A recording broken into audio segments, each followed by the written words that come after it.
इस साल G20 की अध्यक्षता भारत के पास है, लिहाजा G20 शिखर सम्मेलन की मेजबानी भारत कर रहा है। 9 और 10 सितंबर को दिल्ली में दुनिया के सबसे अधिक ताकतवर देशों के नेता और राजनयिक जुटेंगे। ये G20 का अब तक का सबसे बड़ा आयोजन होने जा रहा है। कुल 43 प्रतिनिधिमंडलों और उनके प्रमुख इसमें हिस्सा लेने जा रहे हैं। इनमें भारत के अलावा G20 के 18 सदस्य देशों और यूरोपीय यूनियन के प्रमुख, अतिथि के तौर पर आमंत्रित 9 देशों के प्रमुख और 14 अंतर्राष्ट्रीय संगठनों के प्रमुख शामिल हैं। इन सब के साथ राजनयिकों, प्रतिनिधियों आदि की एक बड़ी तादाद दिल्ली में होगी।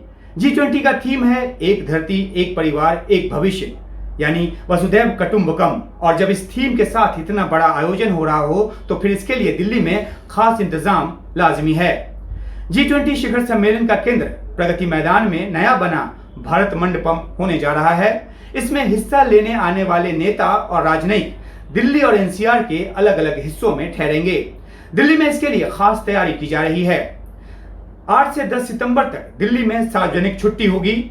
9 और 10 सितंबर शनिवार और रविवार है। बहुत से सरकारी और निजी दफ्तर सप्ताहांत में ऐसे ही बंद होते हैं, लेकिन इनमें से अधिकतर 8 सितंबर यानी शुक्रवार को भी बंद रहेंगे, क्योंकि इस दिन ज्यादातर विदेशी मेहमान दिल्ली पहुंचेंगे।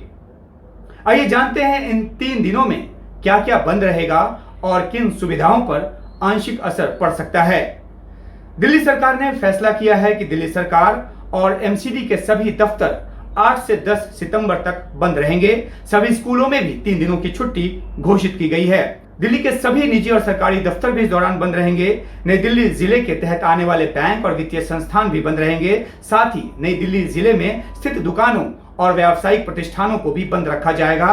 दरअसल दिल्ली सरकार को यह प्रस्ताव दिल्ली पुलिस ने भेजा था, जिस पर ट्रैफिक और सुरक्षा की बड़ी जिम्मेदारी है।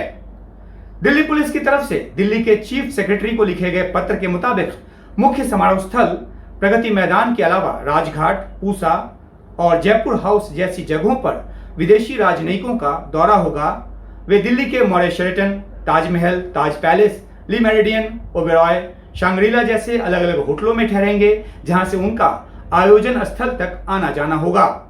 इन 3 दिनों के दौरान एक विस्तारित ट्रैफिक एडवाइजरी भी जारी की जाएगी। इनमें दिल्ली के कुछ खास इलाकों में खास समय के लिए सार्वजनिक ट्रैफिक पर बंदिश होगी। ऐसा जाम से बचने और VVIPs की सुरक्षा के मद्देनजर किया जाएगा। कुछ खास इलाकों के शॉपिंग मॉल और बाजार को भी बंद रखा जाएगा। VVIP मूवमेंट वाले इलाकों में बसों को या तो बंद रखा जाएगा या फिर उनको वैकल्पिक मार्ग दिया जाएगा। अंतर्राज्यीय बस सेवा को दिल्ली की सीमा के आसपास निर्धारित किया जा सकता है। मेट्रो रेल चलती रहेगी, लेकिन नई दिल्ली इलाके में पड़ने वाले कुछ खास स्टेशनों को सुरक्षा के लिहाज से बंद रखा जाएगा। G20 के इस महाआयोजन के बीच जाहिर सी बात है कि अस्पताल और इमरजेंसी सेवा, साथ ही रेल और हवाई यात्रा करने वालों पर असर न पड़े, इसका खास ख्याल रखा जाएगा।